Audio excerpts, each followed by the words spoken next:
In the tranquility of our home, my fiancée Sarah and I were unwinding, with her preparing dinner and me tending to a project outside. Thirsty from my work, I returned indoors for refreshment, only to find Sarah on the phone with my brother-in-law, Marty, in the kitchen. A conversation about Evelyn's whereabouts was underway, as Marty seemed unable to contact her via text messages.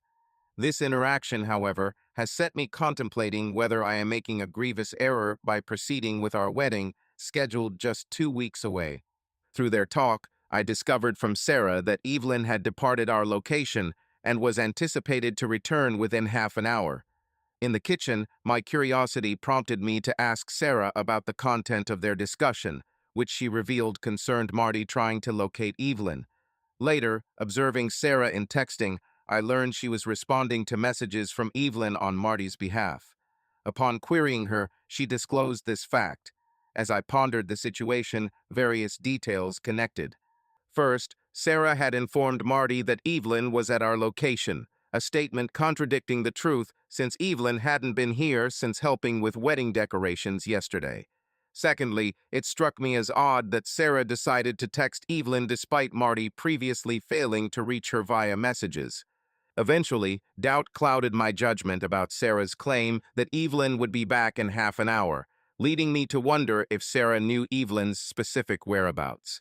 My mind became a battleground of various theories regarding Sarah's odd behavior. It was possible that she was concealing the truth from Marty about Evelyn's location. Alternatively, she might be discreetly alerting Evelyn to hurry home as per Marty's expectations. Swirling in a vortex of thoughts ranging from reasonable to alarming, I debated confronting Sarah despite my uncertainties about her reaction if my suspicions were valid. This leads me to what transpired an hour ago. I woke up at 1 a.m., needing to use the bathroom, and I couldn't resist the urge to check Sarah's phone. Since we both know each other's pins, it was easy to do so. Found her phone, entered the bathroom, unlocked it, and discovered what I had dreaded: a 6-month affair between Sarah's sister Evelyn and a colleague, which Sarah has been complicit in hiding. The device was filled with texts discussing their illicit relationship, the colleague involved, and intimate details that are mortifying for my future brother-in-law. I find myself in an unsettling position. My intended bride appears to be indifferent to this revelation. I captured screenshots of their entire conversation, replaced the phone, and retreated to my home office to post about it on Reddit as a means to suppress the growing outrage within me. Currently, I'm grappling with a complex dilemma. Reddit, I can no longer proceed with marrying Sarah. I can't fathom any plausible reason why she would assist her sister in this damaging affair, putting both Marty and their 2-year-old daughter at risk. On one hand, our families have invested a considerable sum of money in the upcoming wedding, which is scheduled within 2 weeks. There's no hope of recovering that investment. Furthermore, I find myself feeling utterly foolish. How was I blind to this side of her? And what on earth should I do now? I can't proceed with marrying her, despite still wanting to. She's beautiful, fun, and I believed we had a promising future together. However, you question whether she's kind.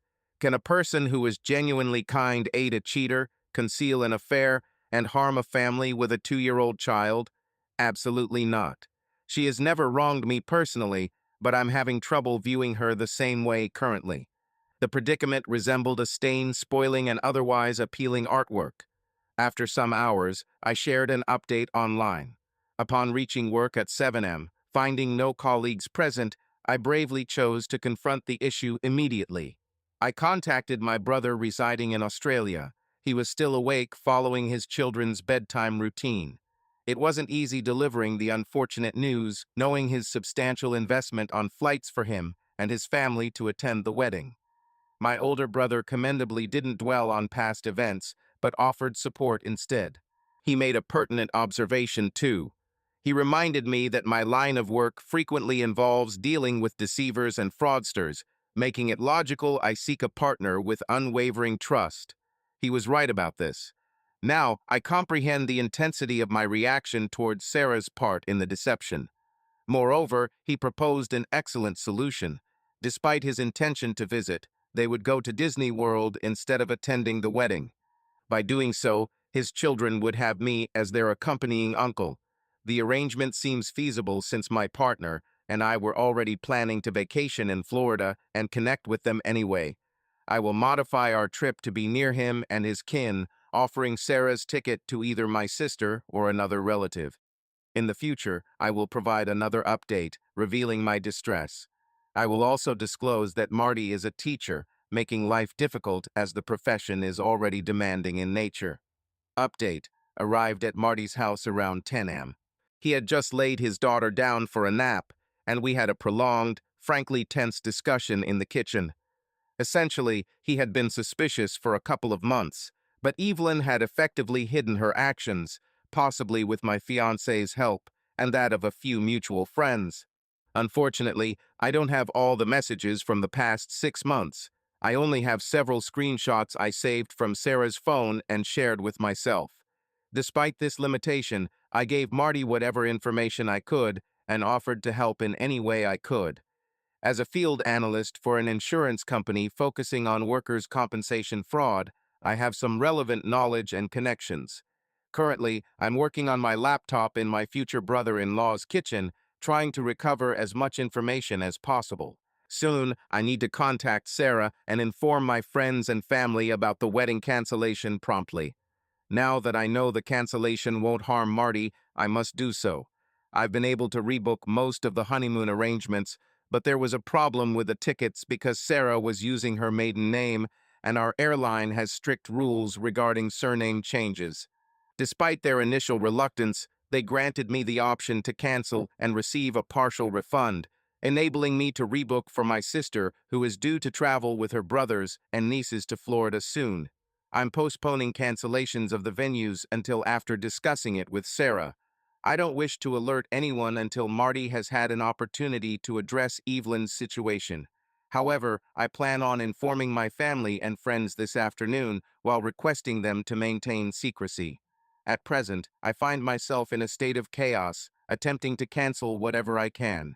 In the near future, I will need to visit the bank to establish a new account and manage my bills and payments.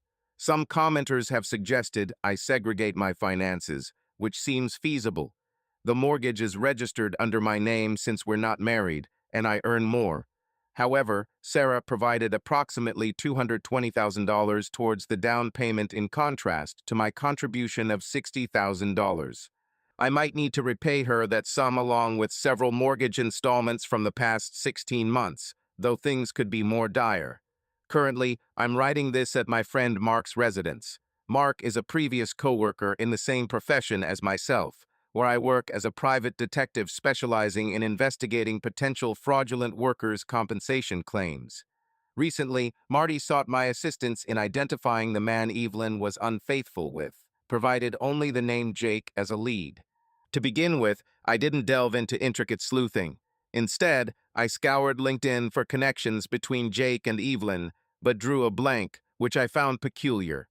Marty informed me that Evelyn planned to socialize over drinks after work tonight and wouldn't return home until around 9 or 10 p.m. I agreed to help, but requested his presence as well. Later, I reached out to my pal Mark, shared our predicament with him, and he consented to connect with us later that day. Marty is my sister's husband, whereas Mark is simply a friend. First, we drove to Marty's in-law's residence so they could take care of their granddaughter while I stayed in the car during the visit. I'm unsure about what Marty informed his parents because I was outside the house at that moment. Our next destination was Evelyn's place of work. Her workplace resembles a large commercial strip mall with numerous standard offices and an expansive parking lot. We circled around until we spotted Evelyn's car, after which Marty utilized a spare set of keys to open it. I handed over a voice-activated recorder and a tracker for Marty to place inside the car. Following this, we departed, parked nearby, and waited for my friend Mark to arrive. We also waited until Evelyn left her workplace. 20 minutes passed, Mark joined us in the vehicle, and an hour later, Evelyn stepped out from her office accompanied by two female companions, a taller, younger man with fair blonde hair, evidently her partner. I took a few pictures from the car before tracking her departure in her own vehicle. Contrary to my initial assumptions, she didn't go to a hotel. Instead, she navigated towards an upscale bar and grill. I parked nearby, watched as she alighted, and assessed the situation. I had initially thought she might be heading to a hotel, but she wasn't. Instead, she drove to a well-appointed eatery in an affluent neighborhood. My friend Mark was assigned to enter first since no one there recognized him. He was tasked with two main objectives: attempting to obtain damning photos of Evelyn and Jake and serving as my backup alibi.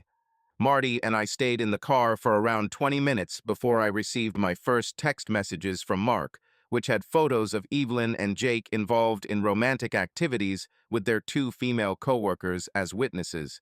Marty's suspicions were confirmed. It appeared that Evelyn's friends were helping her hide the affair from Marty. Marty was clearly upset and angry. Apparently, one of the colleagues involved was married, and both couples shared toddlers of similar ages as playmates. Quite a complicated situation, it seems. By the way, I inquired if this proof was enough for him, but he demanded to know the identity of the other man. I attempted to persuade him we could discover it later, but he almost pleaded with me, so I told him to wait. I informed Mark I was on my way, then I went into the bar myself. Upon arrival, I found Evelyn and her friends chatting and sipping drinks at a tall, circular table by the front window. I hesitated upon entering, feigned surprise, and asked, "Evelyn? Evelyn, hello, what are you doing here?" She seemed stunned, and the mood around her turned awkward. Evelyn quickly identified me as her sister's fiancé and mentioned our upcoming wedding in 2 weeks, eliciting warm congratulations from everyone. I thanked them and introduced myself to the blonde man, hoping he would reciprocate, which he did. However, his name wasn't Jake, as I had expected. After introducing myself to the rest of the group, I told Evelyn that I was there to meet a coworker. I greeted Mark and then left to join him. Once with Mark, I shared the man's name. Following this, Mark and I pulled out our phones for an investigation. Quickly, we recognized him as he had active social media accounts and legal judgments against him. Matters became clearer when we learned that Jake was his middle name. Primarily, I felt relieved that Evelyn wasn't linked with two separate colleagues at work. It transpired that Jake was 26 years old, married, and a parent to a 1-year-old child. The complexity of the situation seemed to escalate, or perhaps deteriorate. In any case, I informed Marty of the man's name and made the risky move of asking him to wait a bit longer.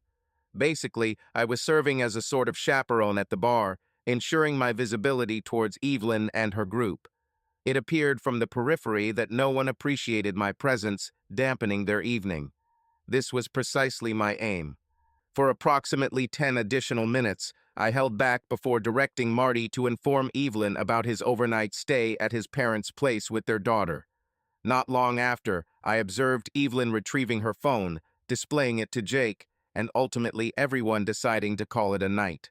Approaching me next, Evelyn bid farewell, even extending an invitation for Sarah and myself over for dinner on the weekend. Smiling, I accepted and said it sounded splendid, wishing her and her colleagues an enjoyable evening.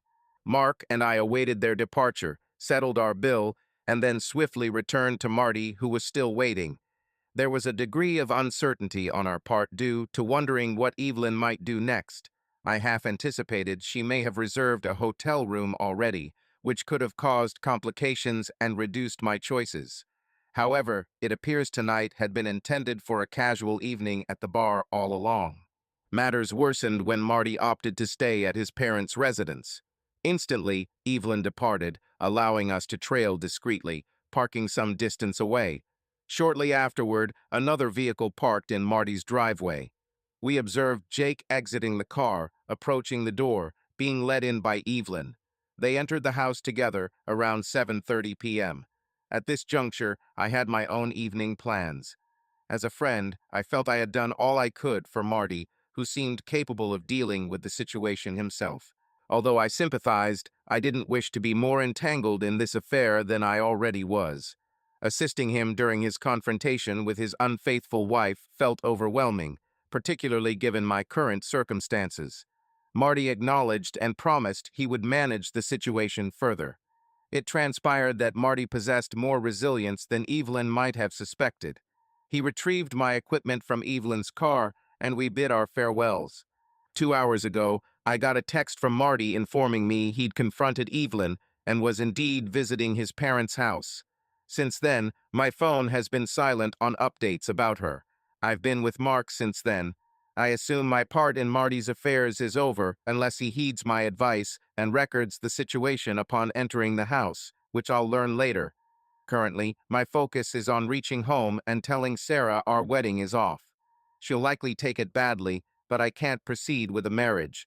Uncertain if we'll stay connected, but one thing's definite: no immediate wedding plans. Why some may question my actions of not speaking to my fiancée directly or challenging her initially, let me clarify. Isn't it evident to you all? She brazenly lied in my presence as well as that of her brother-in-law, someone she has known for approximately a decade and holds in high regard as a wonderful husband and father. Some might believe that one can deceive someone they are supposed to care about so convincingly and then abruptly reveal the truth, but I am not such a person. Until that instance, I had never had a cause to doubt or question Sarah's honesty. However, she demonstrated her untrustworthiness right before me, making it illogical for me to expect her honesty or overlook this incident. It would have been effortless for her to deceive me and remove those messages. Had she done so, I would never have encountered the hurtful things she said, would not have witnessed her duplicity, and would never have realized the extent of my ignorance about her. Returning home for a talk with Sarah, I'll furnish an update soon, though I fear it won't be optimistic. In the forthcoming update. Indeed, last night was when I had that turbulent conversation with Sarah. Frankly, I'm still mentally drained despite taking another day off and sleeping late until 10:45, and despite the eagerness for updates, I find myself utterly depleted, compounded by my verbose nature, a trait honed from countless detailed reports in my profession. In essence, I found Sarah comforting Evelyn on my couch upon my arrival and almost left without speaking, but stayed. We argued, there were tears, anger escalated, and the police were summoned. 10 hours of sleep later, my phone is sweltering under the weight of unread messages and missed calls. The situation remains murky, and tomorrow promises to be hectic.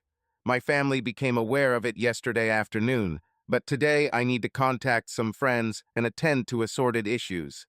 In the forthcoming report, there's a great deal to address, most of which, truthfully, has been unfavorable, even distressing. However, let me delve into that later. Initially, I departed from Mark's residence quite late last night. Sarah was aware that we were discussing business, though she wasn't cognizant it pertained to her sister's affair. As the hour grew late, it was time to gather my resolve and return home to confront her.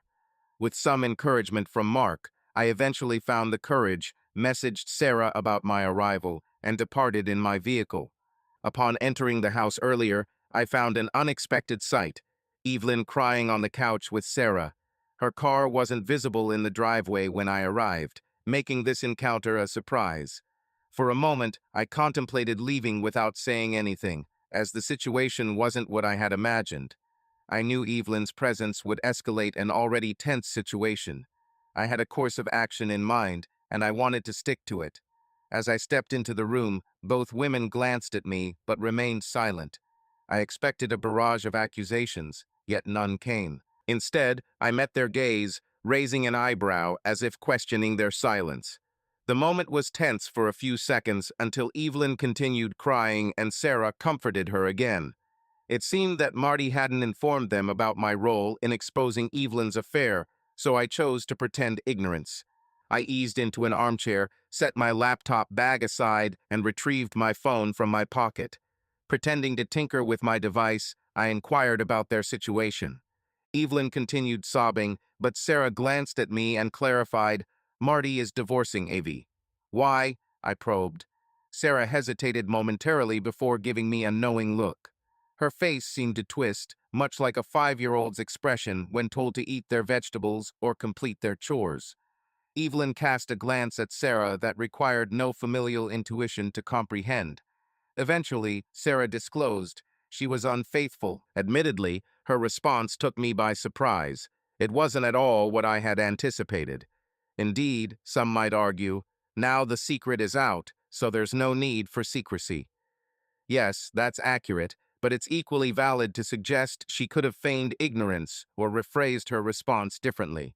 Instead of openly admitting it, Marty could have accused Evie of cheating. This revelation upset Evelyn noticeably. She sank into the couch, emitting a combined sound of a sigh and sob. I found myself at a loss for words, stumbling over them. Sarah likely perceived my confusion as shock, and to some extent, she was correct. However, I inquired about the details. Did you know? Sarah didn't respond verbally but nodded, still comforting her sister. I followed up by asking, for how long? This question seemed to prompt a swift response. 6 months, Sarah admitted, surprising me and Evelyn as well, who pushed her sister's hand away upon hearing this. Even Sarah appeared taken aback by her own confession. I leaned back in the recliner and rubbed my face. It was now necessary to complete the removal of the band-aid fully. It's over, I declared unequivocally. We won't be getting married. My sisters seemed dumbfounded by my words, their faces showing clear signs of puzzlement. Pardon? They both questioned. Standing up, I reinforced my stance. We won't be getting married. I can't marry someone who concealed infidelity for half a year. Sarah sprang from the couch and extended her arms as if to say, this can't be true, but I raised my hands to convey my sincerity. I repeated, I mean it. I can't continue like this. I feel uncomfortable about her part in this, and I can't proceed with a wedding while feeling this way. It would be a mistake. Instantly, tears streamed down Sarah's face, and even Evelyn made an expression of distress reminiscent of a fish struggling for breath. Sarah started to weep, accused me of not caring for her, appealed to my sense of responsibility, mentioned the loss of funds, the inconvenience to our friends, and the embarrassment associated with it all. Initially, these were matters I had pondered upon, yet hearing them from Sarah while she cried altered their impact significantly. At that moment, I likely committed a significant blunder. In an attempt to underscore my decision's permanence, I impulsively declared, I've already called off the honeymoon. It won't occur. Instantly, I recognized the destructive potential of those words as they left my lips, and the impact was swift. Evelyn, who had always been sharp-witted, may have used this skill to deceive her husband for so long. The revelation seemed to be dawning on her as she pieced together events from my earlier visit to the bar. She shouted, "You witch's spawn," and hurled herself at me across the room. Although I'm not a professional bodybuilder, neither am I a sedentary individual. Nevertheless, when Evelyn charged at me for the fourth time, I was taken aback. I abruptly stepped back, barely managing to lift my arms to protect my face from Evelyn's aggressive claws. There was a moment where I almost lost my phone, but somehow I held on to it. As I pushed her away, I bellowed, "Evelyn, stop harassing me. Sarah, control your sister." To my astonishment, Sarah obeyed and embraced Evelyn, preventing another attack. I glared at Evelyn and yelled, "Leave immediately or I'll call the police." I waved my phone for emphasis. Sarah, always the mediator, requested that we both calm down. She told me, "Dude, she has no place to go." Additionally, Marty took her car keys. This explained the empty driveway, but honestly, I didn't care.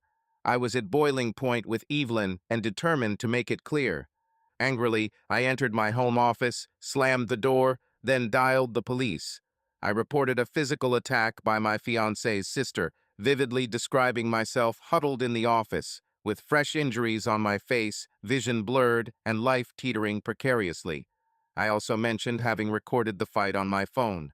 As I ended the call with the police, Sarah began knocking and asking me to emerge, begging for a discussion, pleading her love and urging against taking action. She also requested that Evelyn offer an apology. Although I suspect that last part was fabricated, it was evident that Sarah was on the brink of a breakdown. Ignoring her, I cut off her attempts to persuade me from the office. It was then that, surprisingly, the police stood at our door. I could overhear Sarah talking to them, which caused me to step out. I introduced myself to the officers and accused Evelyn of assaulting me, stating I had video proof. The younger officer asked if I wished to press charges, to which I answered affirmatively. He repeated his question, and again I confirmed my intention to press charges. At this moment, they seemed bewildered, and I retorted, "Yes, indeed, I want to press charges. There's video evidence, and this is going to court. Otherwise, I'll call their boss directly and ask him to come here personally to sort this out." They may have been surprised that I knew their superior's name, though we are not close acquaintances. Given my profession, I've had my share of encounters with the local law enforcement hierarchy. Frankly, by then, I was growing increasingly furious. Although I grasped their perspective, I vehemently oppose it. Let's confront reality. Although I wasn't severely hurt, Evelyn attacked me in my own residence, and I desired her departure. Thankfully, the situation didn't intensify immediately, and the two officers apprehended Evelyn and escorted her to their police vehicle. She carried on screaming and crying hysterically throughout. Sarah wasn't any better. She just kept repeating, "No, please no," repetitively. At that moment, the younger officer came back and inquired if all was well here. I merely stated I was going to sleep. He posed the same question to Sarah, and when she didn't respond promptly, he escalated his tone and said, "Is everything okay here, ma'am?" It was evident what he was attempting to achieve. At this stage, I greatly disliked this officer, but I remained silent. Eventually, Sarah comprehended he was addressing her and nodded in response. He showed dissatisfaction again and started questioning her. At that point, I intervened, telling him, "Perhaps you should look for trouble elsewhere, where my doorbell camera isn't monitoring you." I believe I had overstepped his limits, but I felt cornered. It seemed like I was on the brink of being arrested when his companion interceded and essentially dragged him away. His partner appeared to be in his late 50s and probably didn't want to manage two arrests at the start of his shift, especially since one of them seemed more problematic than necessary. I suspect he persuaded his partner to let it go, and they departed, taking Evelyn with them, hopefully for good. At present, I'm pondering whether I should remain here or not. Living a couple of hours apart from my parents, coupled with the knowledge of my temporary financial difficulties, excluded options like staying at their place or a hotel, leaving me to opt for the guest room instead. Sarah attempted to engage me in conversation or persuade me to sleep in her bed, but I politely declined, stating we could discuss things tomorrow as I was exhausted and needed undisturbed rest.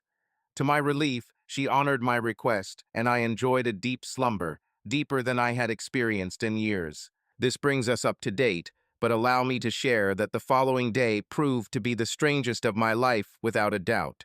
Upon waking at 11 a.m., Sarah was still home, and the entire house had undergone a thorough cleaning, spotless floors, and immaculate toilets that exuded such freshness I could almost taste the linen if I licked it.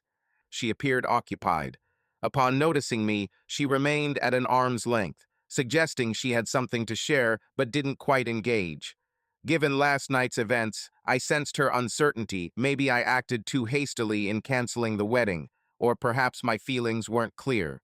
I decided it was important we continued our discussion. She made an effort to sit next to me on the couch, and although I felt inclined to push her away, I resisted.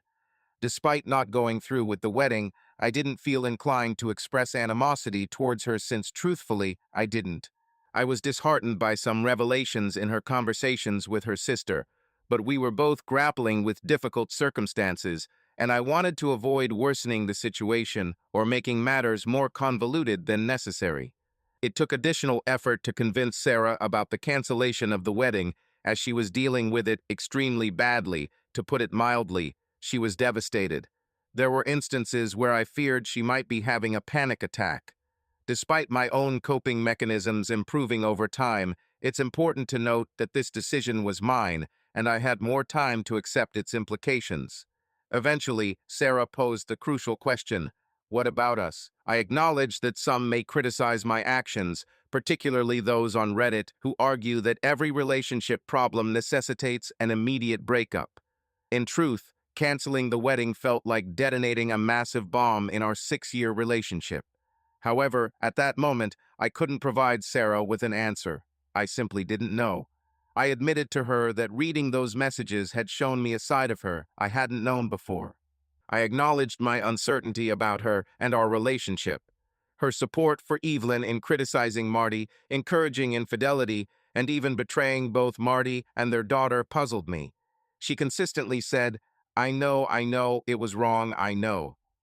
Yet, she failed to justify her actions when I asked for an explanation.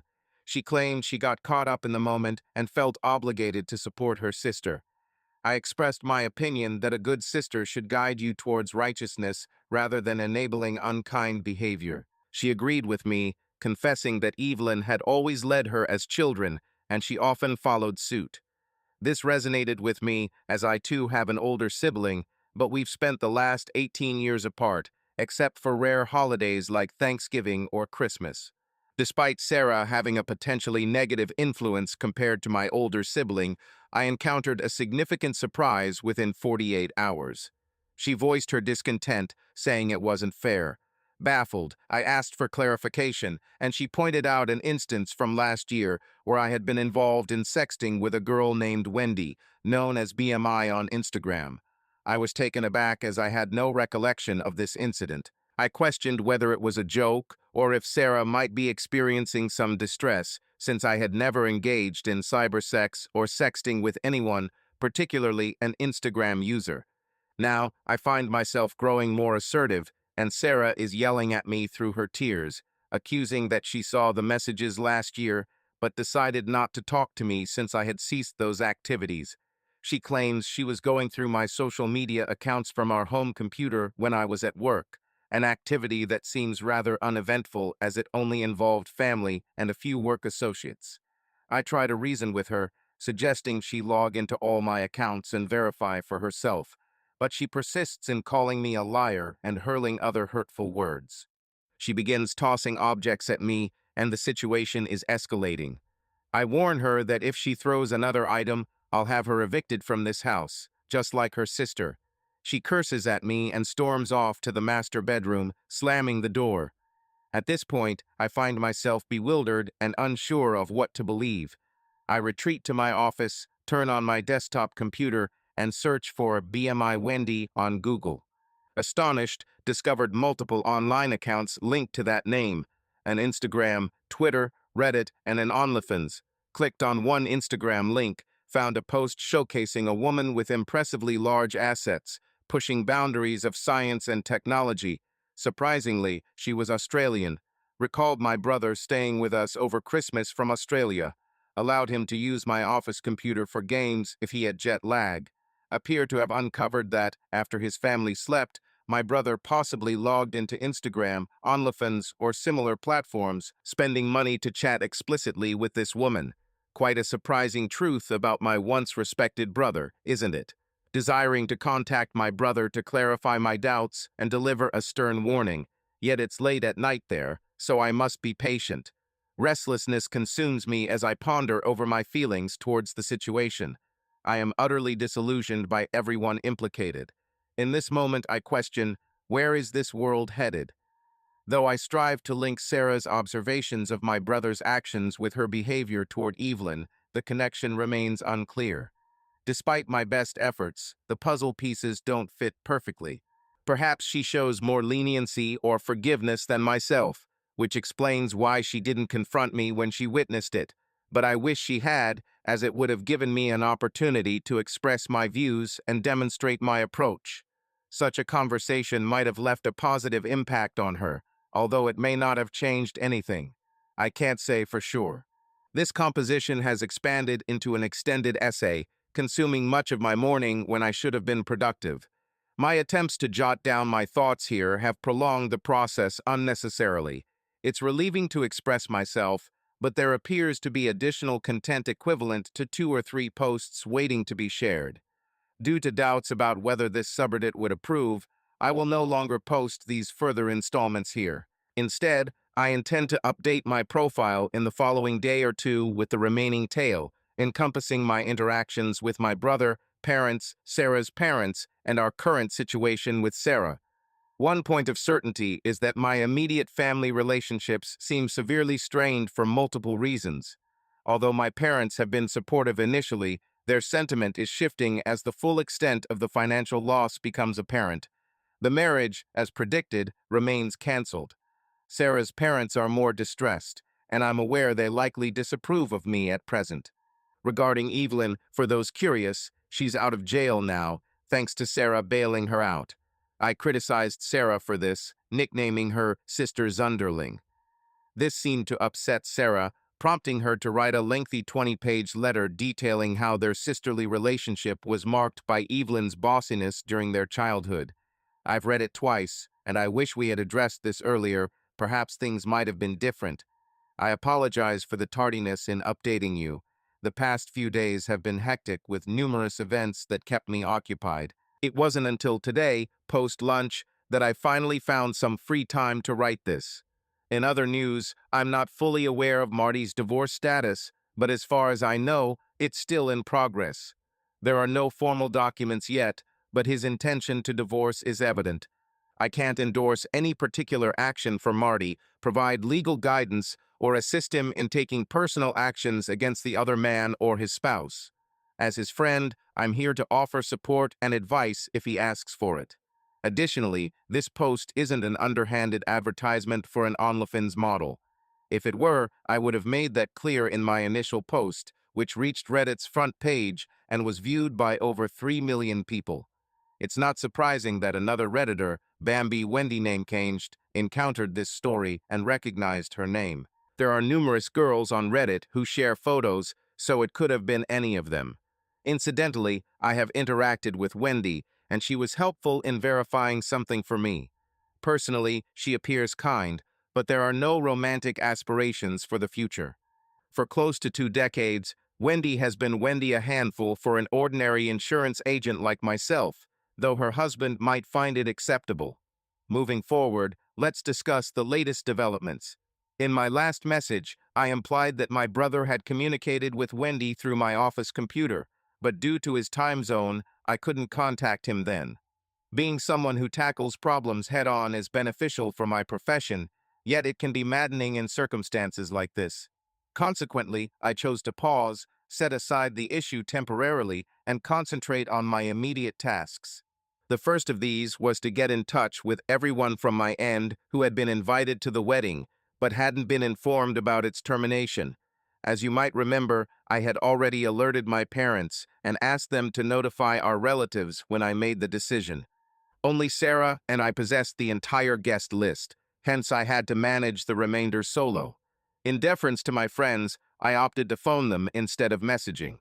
Unfortunately, each conversation often extended into lengthy discussions about the wedding cancellation. Instead of providing an alternate explanation, I wished to convey that this choice wasn't casual or stemming from a minor issue like cold feet. It was crucial not just for my own standing, but also to demonstrate respect to those who consented to join us on our special day. As a result, it wasn't until late in the night that I reached everyone, which meant it was already dawn in Australia. My brother's situation demanded immediate attention, yet I wanted to ensure my plans were in order. Thus, I took a pause and prepared a sandwich in the kitchen. I observed that Sarah was absent from home. Her departure time was unknown to me. As I dined, I pondered the best course of action concerning my brother's predicament. For brevity, let's call him Carl moving forward. Despite a 13-year age difference, Carl and I have always been close. By the time significant memories were formed in my life, he was already well into adulthood. He graciously dedicated time to his younger brother when most teens would have shunned such activities. To me, he appeared mature and wise as I grew up. Undeniably, I held him in great esteem. The shocking discovery that he had been exchanging explicit messages with a woman who was not his spouse while residing in my home was something I was still grappling to understand. I needed to decide on the appropriate action for this situation. It was evident that discussing the issue with him was necessary, but considering the state of my relationship with Sarah, I questioned whether I wanted to make him confess merely for vindication. Was there anything left worth saving? Driven by propriety, I felt compelled at least to voice my annoyance and persuade him to cease. Yet, my course of action remained undecided. It hinged on what he revealed and whether I trusted his response. I had yet to determine whether I would inform my sister-in-law, Karen, about this matter or refer to her as Karen. In essence, Carl and Karen it was. My decision would be contingent upon our conversation. Once done with my meal, I logged onto Facebook for a video call with Carl. Being a remote worker in the IT sector, he's usually reachable during the day, and today proved no exception. The phone rang just a few times before he picked up. After some friendly banter, I brought up the matter directly and inquired if he had been using my computer to chat online with women in an explicit manner. During our conversation, Carl appeared uncomfortable and swiftly exited the camera frame, suggesting he closed his office door. When I asked if he'd done something, he confirmed it. The issue was that Sarah believed his flirting was directed at me because he'd been using my computer. I made it clear that I wasn't happy about taking the blame for him and directly asked if Karen was aware of his actions. After a moment's pause, Carl seemed embarrassed and admitted that Karen didn't know, preferring to keep it that way. He further explained their relationship had been strained, particularly in their intimate life since their youngest child was born 4 years ago. Despite always being private when discussing personal matters with me, his older brother, Carl opened up completely this time. He disclosed their problems, particularly in the bedroom after their youngest child was born. Despite his persistent efforts to assist, Karen consistently showed indifference, leading to performance anxiety during rare instances of intimacy interest and other personal issues. His solution was to spend long hours in his office, feigning work, a disguise he emphasized with finger quotes. It emerged that these late-night work sessions had morphed into an intense addiction to explicit content on OnlyFans, owing to the privacy afforded by his office for legitimate tasks. This pattern quickly escalated out of control. I inquired if he was still engaged in it, and he adamantly denied any involvement. Initially, I trusted his denial. He appeared sincere. Yet, a persistent suspicion lingered in my mind that something wasn't quite right. Maybe the frequent deceptions I had experienced lately made me question my own brother, a man who had always been trustworthy and honorable in our shared past. I was uneasy finding myself in this predicament. The issue at hand was intricate. To exonerate myself, I needed to convince my brother to admit to Sarah that he was the perpetrator all along. Yet, if he did so, there was no assurance that Sarah wouldn't, out of malice, inform Karen. I believed it would be advantageous for Karen to know the truth, but I wasn't certain about risking my brother's marriage over something he asserted he had ceased. Although it was morally ambiguous for me, I didn't instantly have a resolution to this quandary. However, I did advise him to be truthful with his wife about his actions and seek marital counseling. For 6 months, they had been attending counseling, which he found helpful, but the real game changer was receiving a prescription for generic Viagra. This revelation surprised him so much that he accidentally sprayed water onto his computer screen. He clarified that their focus had been on having intimate time at least twice weekly, and the Viagra eased his performance anxiety to such an extent that they eagerly anticipated spending time together post their children's bedtime. In essence, the implication was, things are progressing positively, so kindly avoid jeopardizing this for us. The last thing he wished was to be in a position where he might compromise Carl and Karen's improving relationship, particularly considering his two nieces were involved. If Carl's account held true, it could potentially upset a bond that was gradually healing. Given the unpredictable turn of events, I thought it was prudent to be patient and observe. Some might find this decision unsatisfactory, but considering my impending encounter with Carl in 2 weeks, I intended to clarify this matter over a couple of drinks when we were alone together. It appeared to me as the rational course.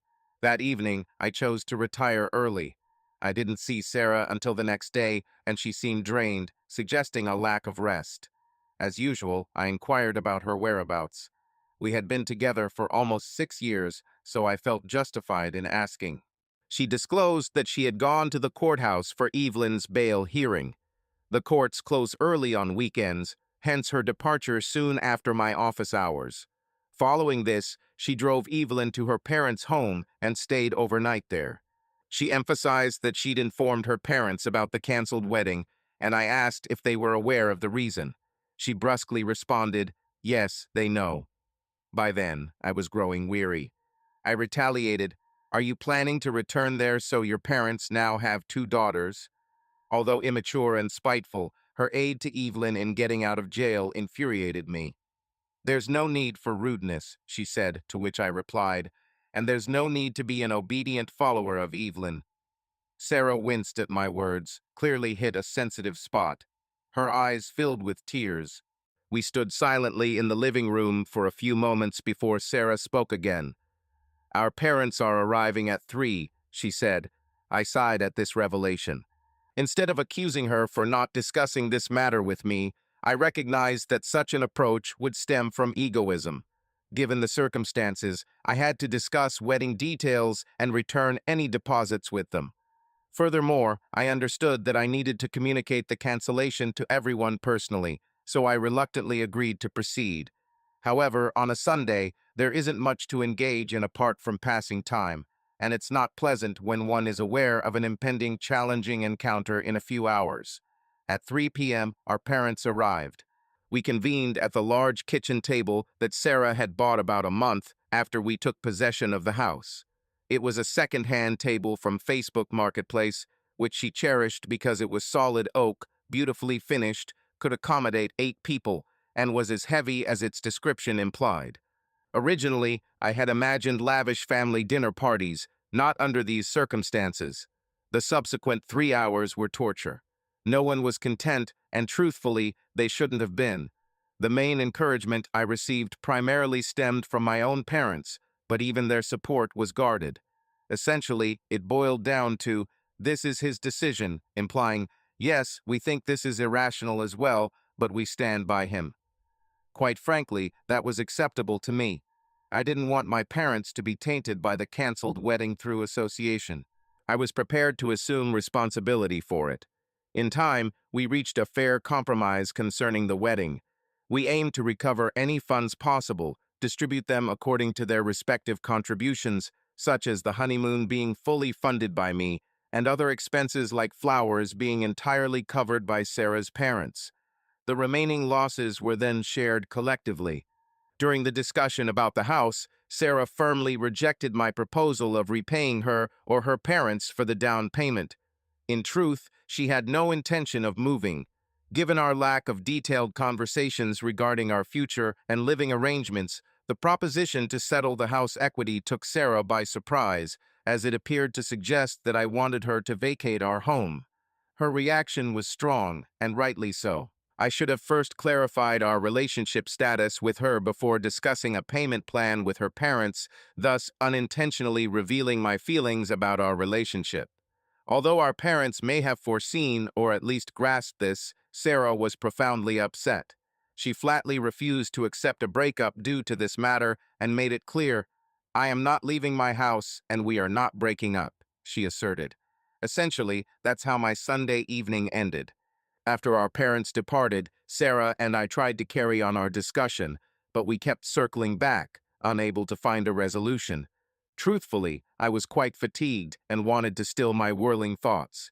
Amazingly, we ended up sitting silently on the couch, watching a movie together until it was time for bed. We left the matter with a tentative, "We'll talk more about it tomorrow," and retired to our separate quarters. On Monday morning, I found a lengthy handwritten letter from Sarah slipped under my door. I skimmed the initial pages and decided to address it later before going to work.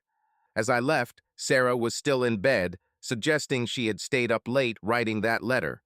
At the office, I rearranged some appointments and began contacting venues and suppliers on my list. Sarah and her parents were managing the others. The replies were diverse. The catering staff demanded I cover most of their expenses, stating they were responsible for the majority of the food purchases. I contested this, doubting if I was expected to eat stale steak, yet my objections were disregarded. I tried contacting the catering service owner to clarify the situation, but she seemed only more intent on extracting as much money from me as possible. On a positive note, the DJ I hired for entertainment showed remarkable understanding and refunded most of the payment, albeit not a substantial amount.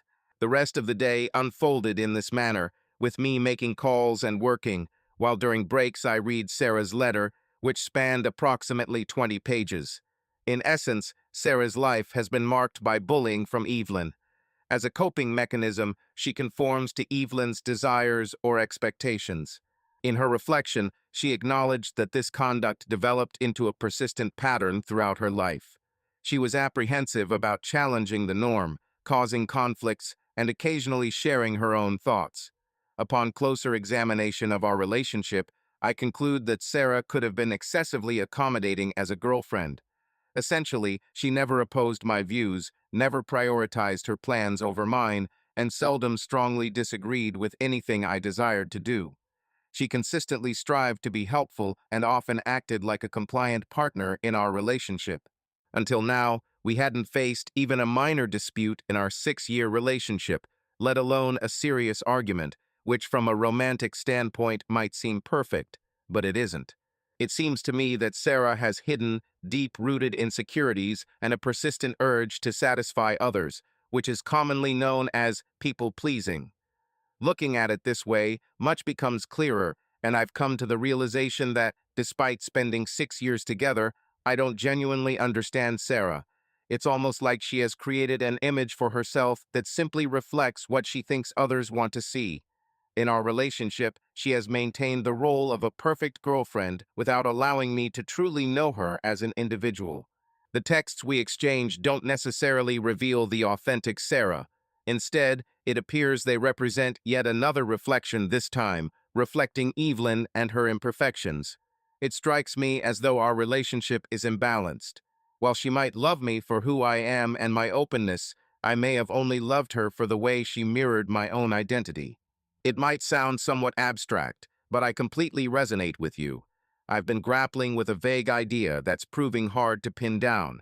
In the recent past, I've uncovered more about Sarah in a few days than our 6-year relationship had revealed. Her letter provided a genuine peek into her childhood experiences. Our conversation later delved deeper into this topic, focusing on her childhood and her behavioral patterns. We concluded that she needs help. She's an adult who is unfortunately ensnared by a childlike apprehension of letting others down, whether it be her sister's anger, her parents' disapproval, or the risk of losing love from those she cares about. This isn't a healthy dynamic for relationships, and I am confident that postponing the wedding was the appropriate choice. It was absolutely the right decision. After our discussion, I went to sleep with significantly reduced anxiety compared to the past few days. My latest update is discussed here, and given its length, I won't wait long to share another one or risk falling behind. For those inquiring, my situation with my brother has largely been resolved, which I'll discuss tomorrow. As for Sarah and me, our situation remains somewhat ambiguous, but a possible resolution is emerging. I assure you I'll address it soon, considering the volume of topics to cover and my writing capacity. Recounting my life's troubles has become less appealing. However, the wedding date has passed, and I'm currently on vacation with my siblings and my brother's family. This feels like most of the turmoil is now behind me. Moving forward, let's delve into the updates. Primarily, addressing the main concern, my brother and his spouse are faring well. In my previous post, I suggested that my brother admit to Karen about his interactions with the Australian OnlyFans personality known as BMI Wendy, whom I should add is genuinely kind. In my latest update, I disclosed receiving confirmation from Wendy that supports my brother's account. She stated that their timelines coincided and his OnlyFans account no longer exists. It's plausible she could be deceiving to shield a client, but I find it unlikely as she seemed sincere. My brother has already disclosed this incident to his wife during one of their counseling sessions. According to him, she responded calmly and regards it as an issue of the past.